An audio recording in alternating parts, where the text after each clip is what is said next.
I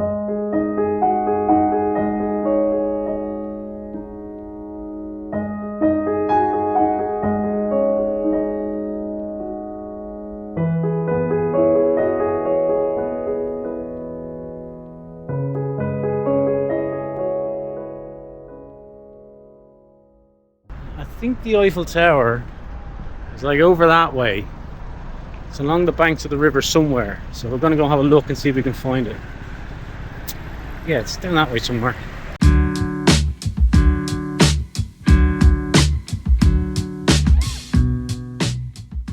So you go up these steps and then it's on your left somewhere. Left. What did he say? Maybe it's right. I don't know. It's around here somewhere. I mean, I can't miss it. It's a big metal tower in the middle of Paris. No idea. Looked everywhere. Anyway, this is the Trocadero, which is a pretty cool place in Paris. And there's a cafe up there in the square that does really good coffee. That's where I'm going now. Because I was awake till 2 a.m. last night, uploading the vlog.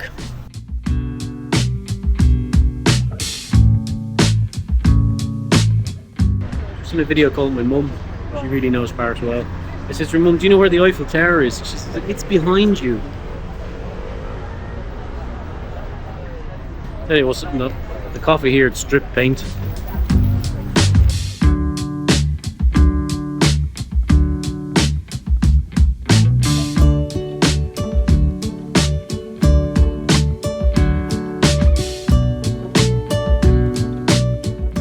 If you are planning on bopping around Paris for the day, go and get yourself a Navigo card. One of those things. You can get them in any metro station for about €12 and you can access zones 1 to 5 on the metro with them. And they're really handy. It's just one ticket and you can hop on and off as you please, go where you want, when you want. You're not tied to one of those tourist buses that drives around the place and you have to be on and off at certain times. Super handy bit of kit. Also, if you have Google Maps on your phone and you turn on the public transport layer on it, it'll show you all the metro stops, all the metro lines, and if you click on one of the stations it'll tell you where the next train's leaving to or from and what time it departs or arrives at. Really handy for jumping on and off the metro. We're walking at the moment, we're going that way.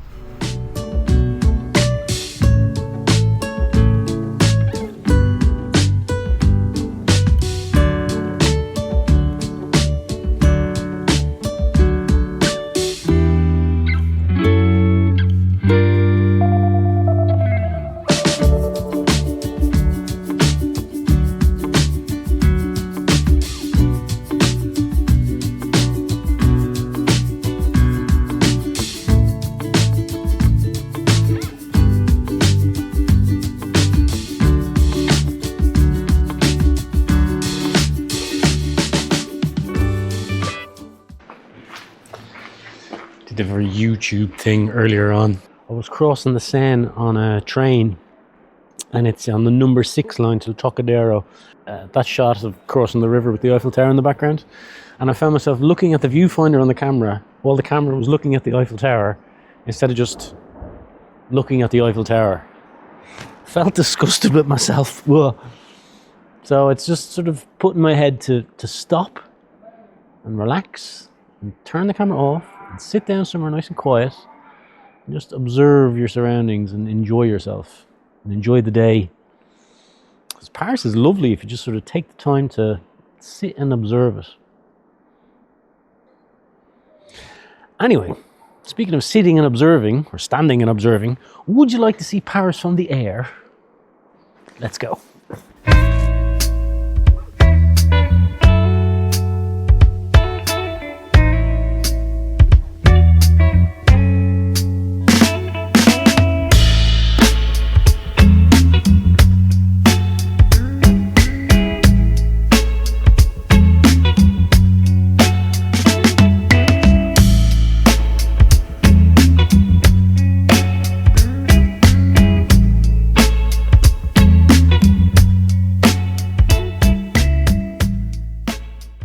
There was a lot of love on the vlog yesterday for Nick, and well-deserved love. He's just a cool person. I do like hanging out with him. It's my favourite restaurant in all of Paris for two reasons, no, three reasons. One, my favourite tree in the world is there. I'll show you in a second.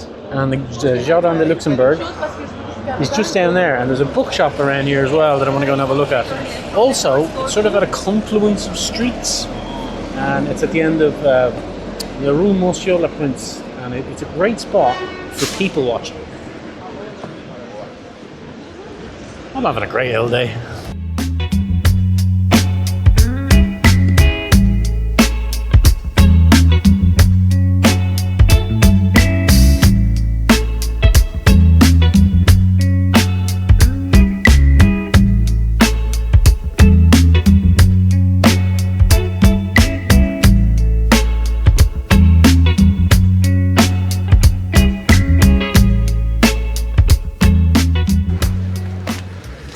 Welcome to the Jardin du Luxembourg. It's a garden in the centre of Paris, and it's very popular for people to come and have their lunch. So it's jammed at the moment because it's lunchtime. Now in 1896, a law was passed in France that prohibited people eating their lunch at their desks at work. They said it was due to health and safety reasons. And that law has stood ever since. So in France, if you're in an office job, you're not allowed to eat your lunch at your desk, which is a good thing. You need to get out in the air.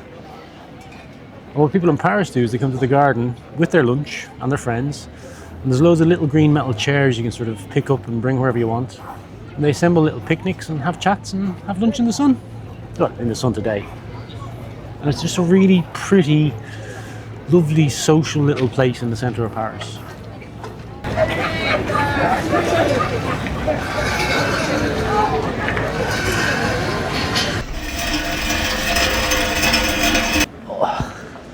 They've made the chairs in the garden just slightly on the heavy side. Not too heavy, but not too light that you'd pick one up and bring it home with you. So all over the garden, you hear people dragging chairs through the gravel, and they make a really distinctive sound. And it's one of my most favourite sounds in Paris, just to listen to people dragging chairs through the gravel in the Jardin du Luxembourg.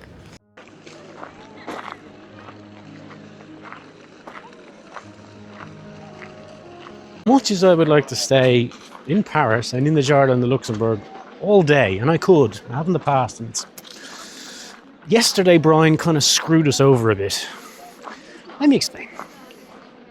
So yesterday Brian got it into his head that it would be a great idea when he left Nick's house to just drive to Versailles and then the next morning go around the gardens and the palace of Versailles, because, you know, autumn colours, beautiful palace, and the last time I was there it was closed. So he just jumped in the car and drove up to Versailles, not thinking of the consequences. And the consequences were, well, you have to buy a ticket to go into the Palace of Versailles. So I went online this morning, well, actually late last night while I was waiting for the vlog to upload, to buy a ticket. And the only time slot I could get was 4:30 this afternoon. Not a problem, I thought. I'll just, go then. But that leaves me with another little problem. You see, it's a fair drive home, and I don't really want to rush around the Palace of Versailles and the gardens, because, well, they're pretty big. So we're going to have to find somewhere to stay tonight. Now, in the usual flying by the seat of my pants kind of style, I didn't actually book anywhere for tonight, and the car is still in Versailles, in the car park of the hotel I stayed in, but I haven't booked that hotel for tonight. So the plan is, I'm going to meander back to Versailles, maybe stuff off along the way and get a few bits and bobs, have a look at the palace, have a look at the gardens, find somewhere to stay, find somewhere to have a bit of dinner, just chill out for the evening. Stupid Brian. Welcome to the Palace of Versailles. Now, some practical information before we go and have a look at this place. It's busy. There's 10 million visitors to Versailles every year, and it covers an area of 63,000 square meters. So there's going to be a lot of people here. So don't be this chump who arrived last night thinking doors would open, velvet ropes would part, and he'd just sort of stroll in unannounced. Book a ticket in advance, because if you book it in advance, you can get to choose, the time slot you want to go. In my defense, when I was here this morning at 8 o'clock, the place was empty. Now, there's several thousand people here. So this could go either one of two ways. We're going to go and have a fantastic look around France's largest royal residence, or it's going to be an absolute disaster and we'll be just hemmed in with, tens of thousands of tourists But sure, look, let's go and have a look and see what happens. The one thing I would say about the queue is it does move very fast. And my ticket was for 4:30, but I kind of arrived around sort of 4:05 and they just kind of wave everyone in. So it's like the time slot you get for your ticket. It's more guidelines than actual rules.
Can you hear that music, or is that just in my head?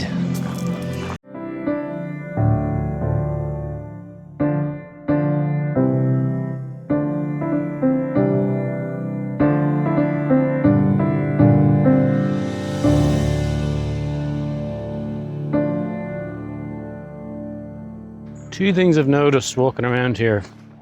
One thing in the palace, one thing in the gardens. The thing in the palace I noticed was everyone was walking around on their phones. And it took me a minute. I'm thinking, why is everyone walking around on their phone? To realise that was the audio guide they were listening to. So, you know. And then the other thing is, I didn't realise till I got down to the bottom of the gardens, but you can hire electric, I don't know, golf buggies up at the very top for €40 an hour. And you can drive all over the gardens. Now, the Palace of Versailles was principal home to Louis XIV and his family for over 100 years, from 1682 to 1789, I think. And the last king and queen who lived here, well, you already know their names. It's Louis XVI and Mary Antoinette. You know, before.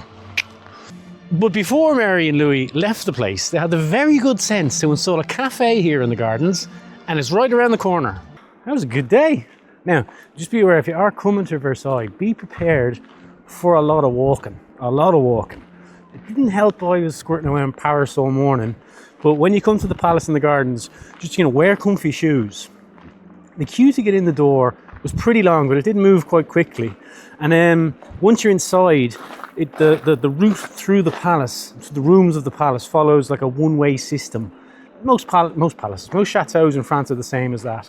They'll rope off areas, but you can walk through the rooms. The problem is, in here, this place gets 10 million visitors a year. And I think yesterday Brian was quite naive in thinking he might come here and in October and have a nice quiet tour of the place on his own. That didn't happen. Once I get into the palace, it was rammed. And it was just like, I don't know, it took away from the enjoyment of seeing the interior of the palace. Now, that's me being naive. Obviously, I wasn't going to come here and just waft through the rooms like I have done in other chateaus we've visited. But it is jammers. So if you have issues with crowds and being hemmed in, just be aware of that. It is quite, I could see people who are a bit claustrophobic not enjoying that. The gardens are a different story. So the gardens, a lot of people in them, because they're so massive, 2,000 hectares, you don't really feel like you're walking around in a crowd. So you can wander around the gardens to your heart's content without feeling, like you're in a big crowd. But do bring comfy shoes with you. I can't feel my right knee. Now, unfortunately, old Marie Antoinette's cafe was shut the one down in the gardens. But by a stroke of luck, I think Louis XV decided to build a pub outside the gates of the chateau. And very cleverly on his part, he installed a Guinness tap in that pub. So that's where we're going now. We're going to get a nice creamy pint of Guinness and sit in the shade. Because like I said, I can't feel my right knee. And the one thing I do know about sore knees is he needs iron and vitamins, all the ingredients, and a nice creamy pint of Guinness. So let's go and get one of them.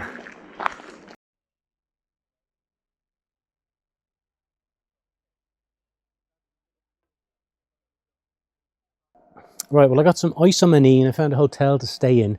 So I'm just out for a gentle stroll now to loosen it up a bit. But thank you very much for watching today's vlog. I do hope you enjoyed our little trip around Paris.